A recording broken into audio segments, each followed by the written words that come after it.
반갑습니다. 케빈입니다. 아시다시피 오늘 새벽에 갤럭시 언팩에서 갤럭시 S23 시리즈를 발표했었고 오늘부터 삼성 디지털 플라자에 전시가 되어서 갤럭시 S23 시리즈 간단하게 핸즈온 해본 제 개인적인 후기를 말씀드려볼까 해요. 이번 S23 시리즈는 전작과 동일하게 기본형, 플러스, 그리고 울트라가 출시됐는데 일단 기본형과 플러스부터 간단하게 살펴보겠습니다. 먼저 이번 S23와 S23 플러스 같은 경우 S 시리즈의 상징이라고 볼 수 있었던 컨투어 컷 디자인이 없어지고 S23 울트라와 동일하게 렌즈 부분만 튀어나와 있는 디자인, 일명 렌툭티 디자인으로 변경이 되었습니다. 실제로 보니까 생각보다 깔끔해 보이고 완전 무난해 보여서 솔직히 이 디자인에서 크게 호불호가 갈리거나 하진 않을 것 같아요. 그런데 카툭티나 전반적인 렌즈 크기가 그렇게 막 크지 않아서 S23 기본형에서는 뭐 괜찮아 보이는데 플러스형에서는 카메라 크기가 좀 작아 보여서 그런지 보급형처럼 보이는 느낌도 없지 않아 있더라고요. 렌즈 테두리 부분도 베젤링이 탑재된 것처럼 조금 변형이 되었는데요. 저는 렌더링 상으로 봤을 때 이게 베젤링 때문에 렌즈 부분 만지면 푹 파여있는 게 아닐까 했었는데 막상 만져보면 그렇게 많이 파여있지도 않고 그냥 미세하게 파여있더라고요. 이번 갤럭시 S23와 S23 플러스에는 베이지와 블랙, 그린, 그리고 라벤더 색상이 기본 색상으로 출시되었고 한정 색상으로는 라임과 그래파이트 색상이 출시되었는데요. 물론 한정 색상은 전시가 안 되어 있어서 어떤 느낌인지 확인할 수 없었지만 먼저 기본 색상 중에서 베이지부터 살펴보면 굉장히 깔끔해서 제 원픽 컬러로 뽑고 싶더라고요. 라벤더는 실제로 보니까 생각보다 보라색보단 핑크색에 조금 더 가깝다고 느껴졌고 실제로 들고 다니면 나쁘지 않은 그런 색상인 것 같아요. 그린도 나쁘지 않은데 처음에 딱 그린 봤을 때 아이폰 11 프로 라인업에서 출시했던 그린 색상과 진짜 비슷하다는 느낌을 받았습니다.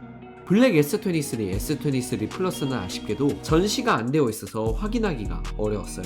일단 기본 색상 같은 경우 테두리 부분이 유광 마감으로 되어 있고 그립감은 전반적으로 S22랑 S22 플러스와 동일했습니다. 전면 화면 같은 경우 이번에 베젤이 조금 두꺼워졌다고 하는데 솔직히 말해서 상하단 양옆 베젤이 모두 균일하다 보니까 그렇게 큰 차이는 못 느꼈고 사용하는데 베젤 때문에 거슬리거나 하는 건 없을 것 같아요. 그리고 제가 조금 있다가 S23 울트라 카메라 셔터렉에 대해서 좀 말씀을 드리긴 할 건데 한 가지 놀랐던 게 S23랑 S23 플러스에서도 셔터렉 부분이 S22, S22 플러스에 비해 조금 더 개선이 된 것 같더라고요. 그렇게 막 크게 느껴질 정도는 아니었는데 이번에 크게 개선된 칩셋 덕분인지 전시용인데도 불구하고 렉 걸린다거나 셔터렉 부분에서 불편하다거나 하는 부분은 없었습니다.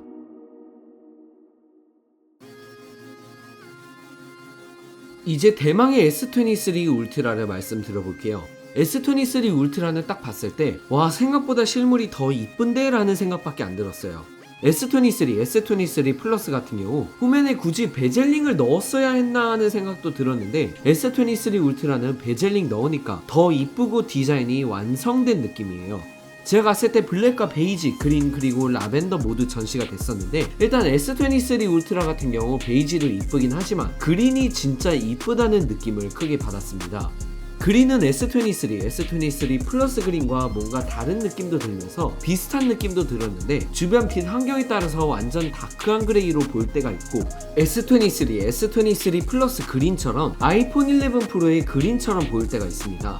베이지 색상 같은 경우 S23 플러스의 베이지와 동일한 색감인데 제 G 폴드4 베이지랑 비교했을 때 폴드4의 베이지는 조금 다크한 베이지, 아이보리 색감이라면 S23 울트라의 베이지는 폴드4 베이지보다 조금 더 밝은 느낌이 들면서 아이스크림 색에 가까운 색감이었고요. 블랙은 진짜 무난하고 고급스러운 느낌이 나는데 솔직히 말해서 S22 울트라의 팬텀 블랙과 동일한 색감이라서 자세하게 보지 않는 이상 S22 울트라인지 아니면 S23 울트라인지 모를 것 같더라고요. 그런데 라벤더 같은 경우 S23나 S23 플러스에서는 괜찮은 느낌이었는데 울트라에서는 뭔가 울트라답지 않은 느낌이 들더라고요. 그런데 뭐 라벤더도 라벤더만의 그 느낌이 있어서 뭐 그냥 그렇습니다. 외형도 조금 변형이 되었는데 테두리 부분의 굴곡이 줄어들고 엣지 디스플레이 굴곡도 줄어들면서 테두리 부분이 둥글게 변경되었는데요. 그래서 그런지 딱 잡았을 때 S22 울트라보다 그립감 부분에서 훨씬 편했습니다. 카메라도 그렇게 많이 튀어나와 있지도 않고 기본형이나 플러스처럼 베젤링 때문에 움푹 파였거나 하는 느낌도 없었고요. 이번 S23 울트라의 중심은 기존 108메가픽셀에서 200메가픽셀 메인 카메라로 업그레이드 됐다는 것인데, 일단 본론부터 말씀을 드리자면 사진을 대충 찍어도 HDR 처리 부분에서 굉장히 신경 쓴 것 같다고 느꼈습니다. 심지어 셔터렉도 개선이 되었는데 셔터렉 부분 개선시켜주는 카메라 어시스턴트 앱도 설치가 안 되어 있는데도 불구하고 진짜 삼성이 맞나 싶을 정도로 셔터렉이 크게 개선이 됐습니다. 이번 S23 울트라에 탑재된 200메가픽셀 HP2 센서가 15프레임으로 찍히다 보니 S23, S23 플러스보다 셔터렉이 훨씬 개선된 느낌이었어요. 참고로 S22 울트라에 탑재된 108메가픽셀 HM3 센서는 100메가픽셀에서 10프레임으로 촬영이 됐고요. 그리고 연타로 계속해서 찍는다고 해서 사진이 흐리게 나오거나 하는 것도 아니었고 걸어가는 사람의 모습까지 제대로 다 찍히더라고요. 제가 왜 이런 말씀을 드리냐면 아이폰도 그렇고 제가 서브폰으로 사용하고 있는 구글 픽셀 7 프로도 그렇고 연사로 사진을 찍었을 때 대부분 흐리게 나오는 게 있다 보니까 하는 말씀을 드리는 겁니다. 찍자마자 갤러리에 들어가면 보통 3, 4초는 있어야 후처리된 사진을 볼 수 있었던 반면 이번 S23 울트라에서는 바로 1, 2초면 후처리된 사진을 볼 수 있었습니다. 물론 12메가픽셀로 픽셀 비닝하여 촬영하면 이렇고 50메가픽셀, 200메가픽셀로 픽셀 비닝해서 촬영 시간이 꽤 걸렸습니다. 50메가픽셀은 대략 3, 4초 정도, 그리고 200메가픽셀은 5, 6초 정도 후처리하는 시간이 필요하더라고요. 다만 한 가지 아쉬운 점은 200메가픽셀 메인 카메라가 탑재됐으면 구글 픽셀 7 프로나 아이폰 14 프로처럼 2배 디지털 줌을 광학 줌처럼 사용하도록 버튼을 추가해줬으면 어땠을까 하는 생각이 들더라고요. 셀피 카메라도 너무 야무지게 찍힙니다. 머리카락 한 가닥 한 가닥 다 보일 정도로 되게 잘 찍히고 천천히 움직이면서 촬영해도 DPAF와 OIS가 들어간 12메가픽셀 셀피 카메라가 이번 S23 울트라에 탑재가 됐다 보니 흐리게 찍히거나 하는 경우도 거의 없었고요.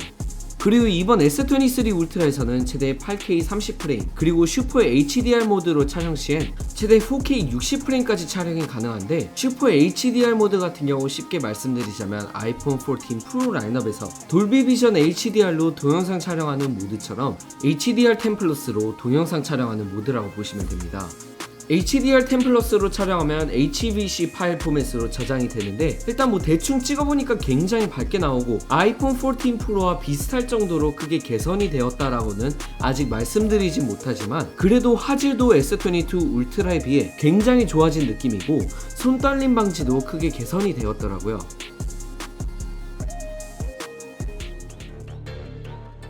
전반적으로 정리해서 말씀드리자면 삼성이 왜 이번 언팩에서 S23나 S23 플러스는 언급도 안하고 그냥 울트라만 계속 언급했는지 이해가 될 정도로 진짜 완성도가 크게 올라갔다고 생각되더라고요. 물론 차후에 실제로 구매해보고 사용하면서 느낀 점을 말씀드릴 때는 이야기가 달라질 수 있겠지만 첫 인상 생각보다 나쁘지 않았습니다. 오늘 핸즈온 영상은 이 정도까지만 하고 더 궁금하신 사항 댓글로 남겨주시면 최대한 답변 드릴 수 있도록 하겠으며 저는 다음 영상에서 뵙도록 하겠습니다. 고맙습니다.